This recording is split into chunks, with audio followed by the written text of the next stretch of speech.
a little different tempo because it is February, which is usually the month of love for everyone. Everyone's focused on Valentine's Day and stuff next week, but we're going to do something different. We're going to focus on the scary times, and there's a lot Yeah. of those moments that people have horror stories with the stock market. If you can elaborate or give any detail of things you may have heard without any names, or just some small stories that you've heard people make certain mistakes in the stock market, and then maybe we can get into how do you avoid making these certain mistakes. Yes. In the stock market, a lot of times, in my experience, and even when I first started investing, I wanted to invest, but I would read a lot of things, but at the end of the day, I was listening to too many people and I didn't really have a strategy. And so I didn't have an understanding or a mastery of the stock market. At some point, you have to educate yourself and figure out what's going wrong and what's going right, because there are patterns to the stock market.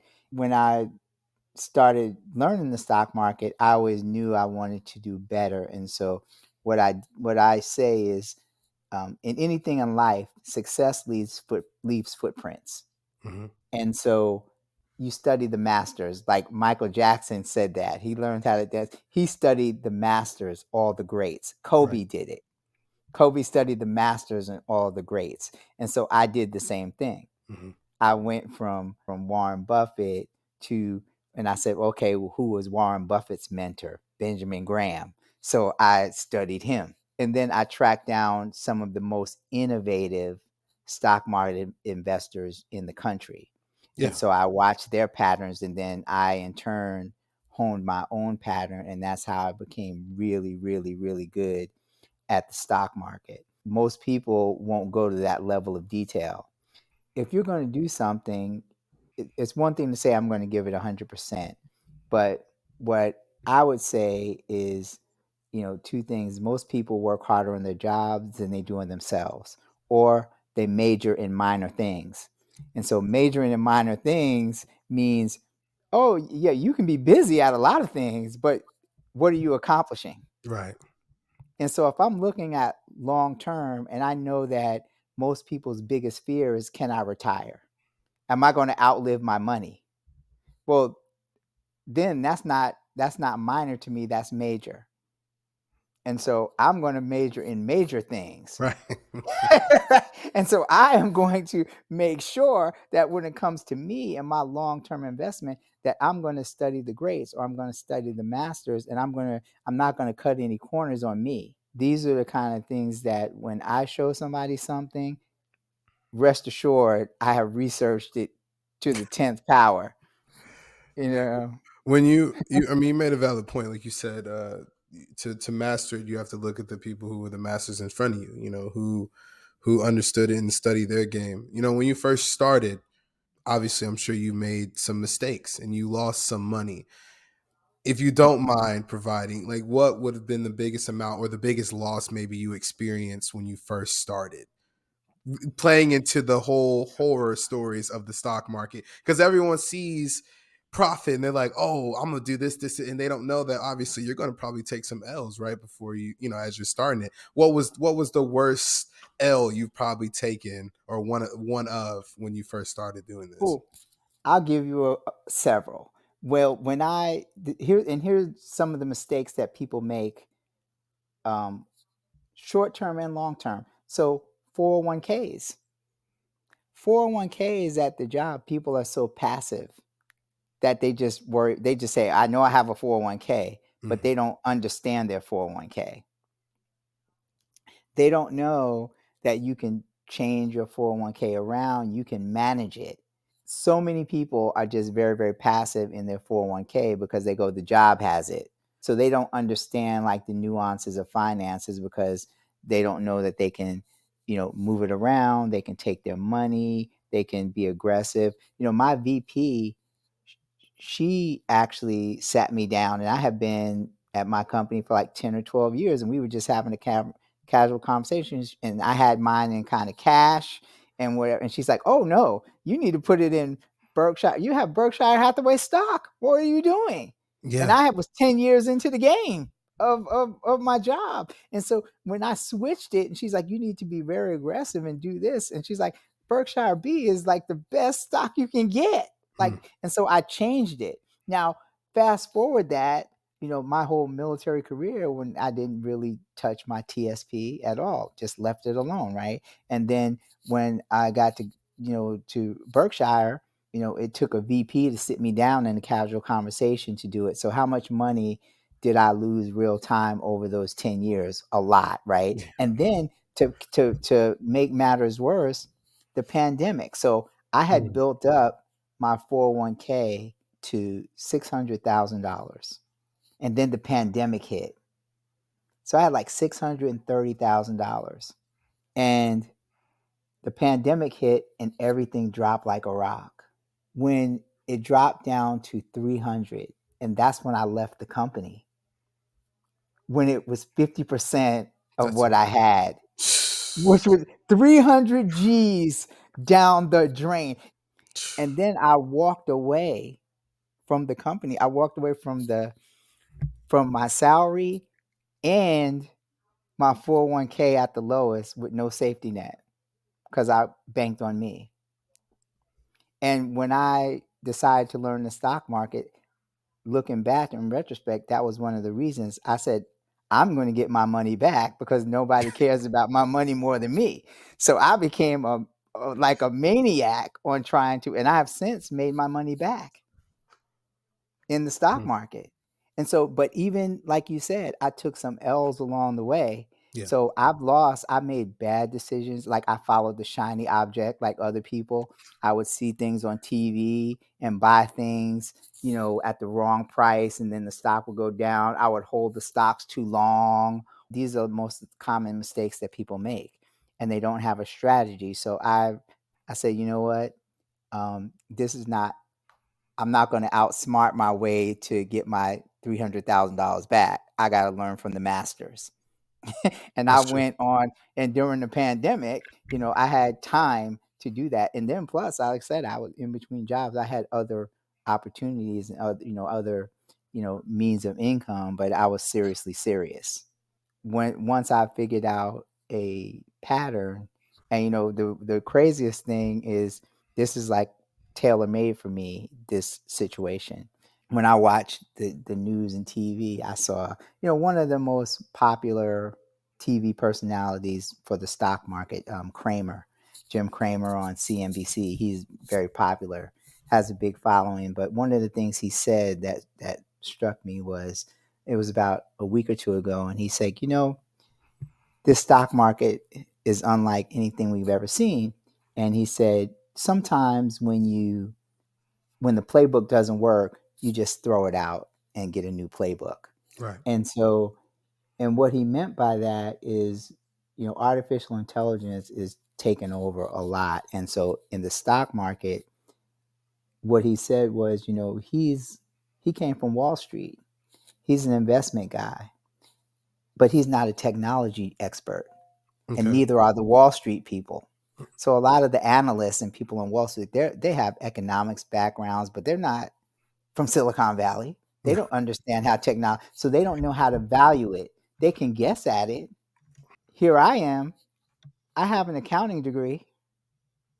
I have a business degree. Plus, I'm an AI expert.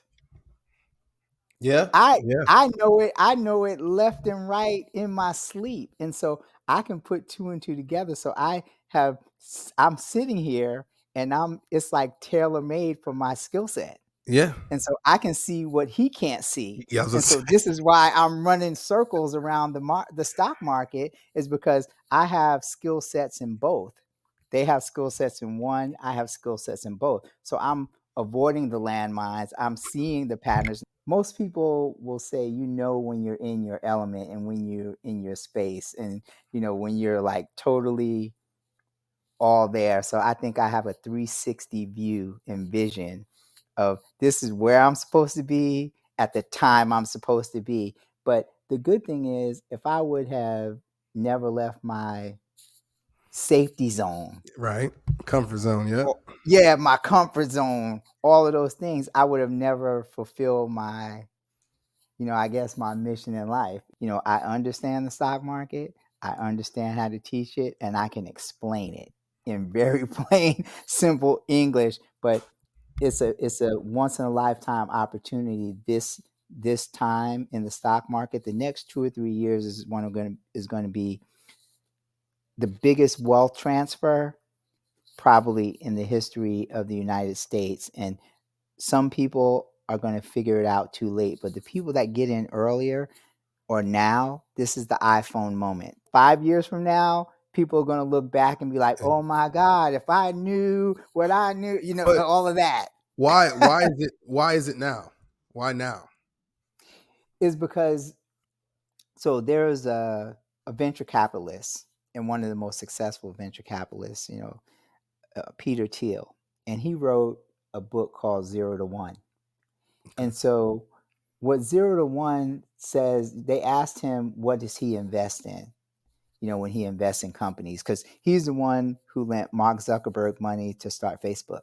Okay. He lent Elon, the money for Tesla, those kind of things, right? So he's a really, really good venture. So when they asked him, he goes, and he was doing this in a Stanford University class, and then out of that class came the book Zero to One. So what he said was, he says, I invest in companies that are next level. So if you have a phone, like an iPhone, and you have a Samsung, or, some of the phones out now, he said, really, every year it comes out to, oh, we have a better camera. Oh, we have better voice. Oh, we have better email. Oh, these are little things. That's zero to zero. Hmm. Those are just little changes.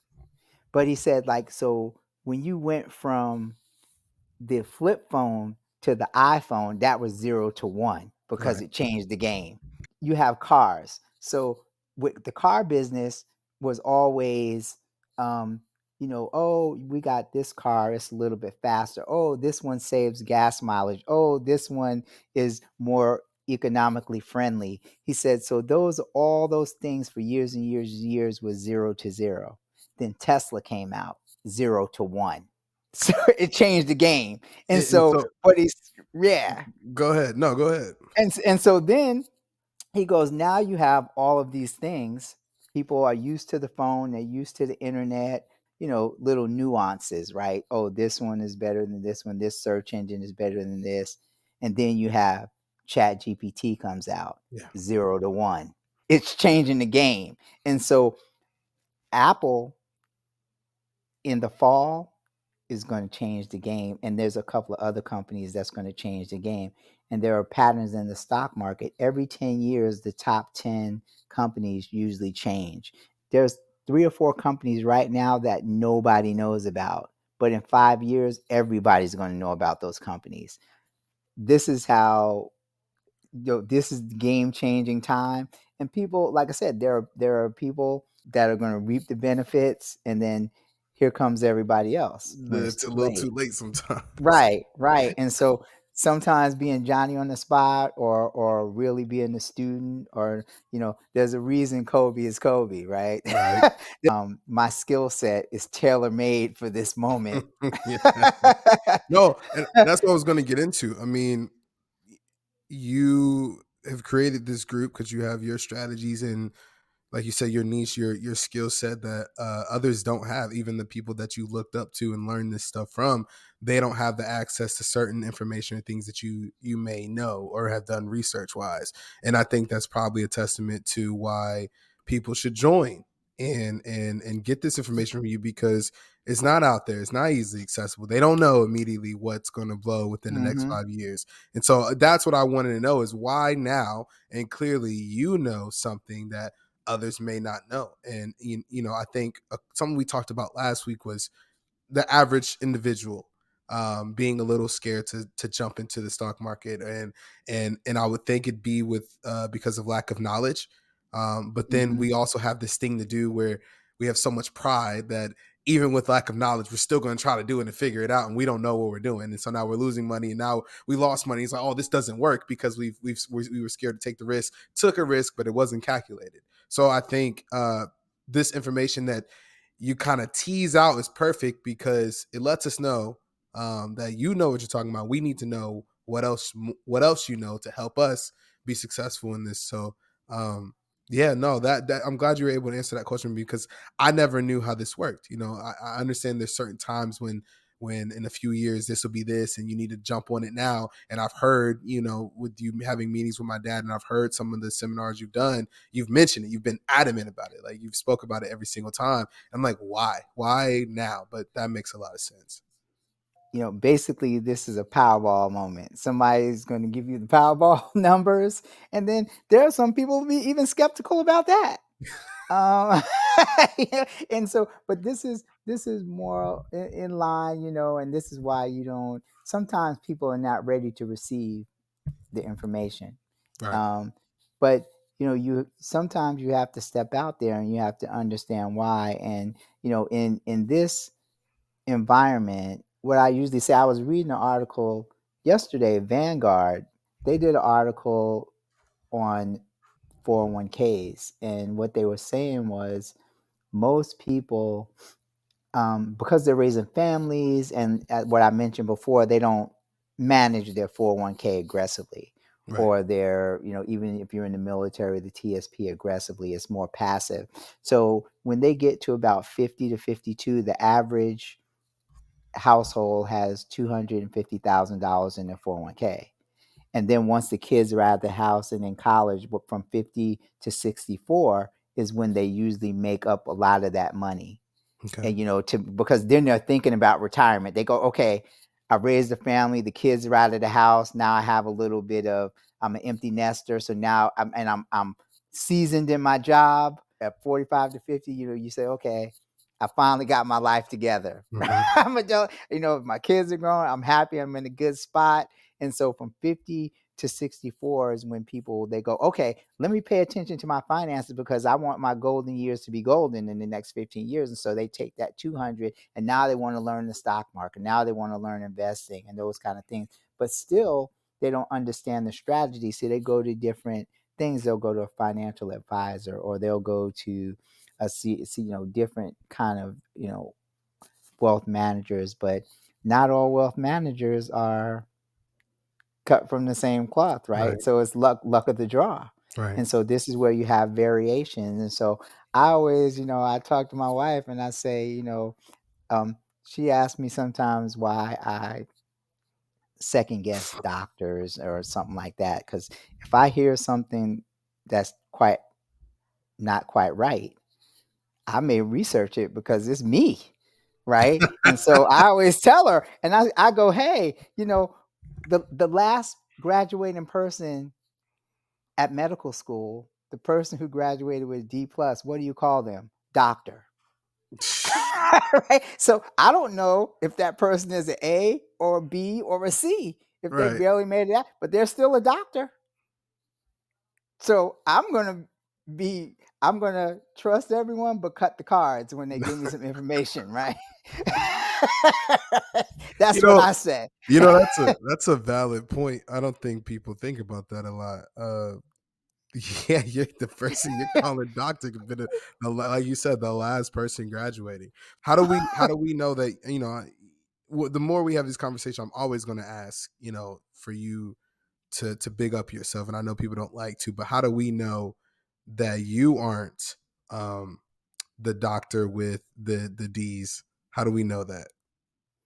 Well, and so I would say that, you look at the facts, like I this is why when I'm teaching a class, I'll show my exact bank account. I don't hide it. I Hmm. don't show it. I said, hey, if you just copy my investments, you'll make the same amount, but not Right. on, maybe not on the same scale, but you'll be successful. But most people are not going to do that.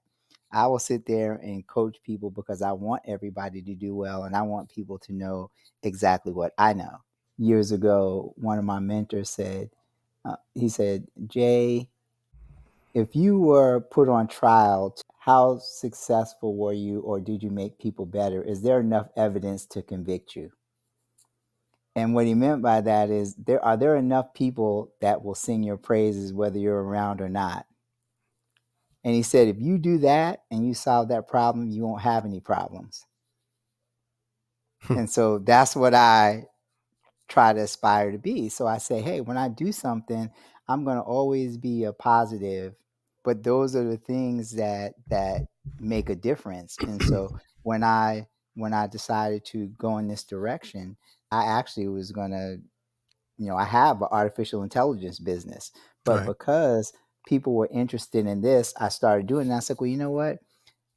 There are more people passionate about this than when I'm having conversations about AI. I can see people they it's like, oh, and so I go, okay, well, But the more this grows, you will have that audience that will come in, and that's what I wanted to also elaborate on and ask hmm you. This isn't just stock market conversation, and it won't be moving forward. And it isn't just a group that touches on that. I'm assuming you are in the financial realm, which is I like to say you're well knowing, all knowing in all of those, and the research and stuff that you've done and the knowledge that you have, it isn't just that one specific topic. So those that are interested and want to tap in, there's more information that he can provide you outside of just the stock market. But yeah, I think we need to get you some shirts with the gavel. And it needs to say Yes. seriously serious. Yes, I've heard you Yep. say it a few times. Get the gavel because your who was it? You said your manager or CEO was like, could somebody be able to convict you? I think with the amount of people you've had in now, I think you would definitely be serving your sentence for being able to have an impact on others. So hmm I think we've touched on enough for this one. It was good to speak to you again, and we'll probably be able to do this again next week. Hey, thank you. I appreciate you. Let's keep doing what we're doing and make some money. Yes, sir.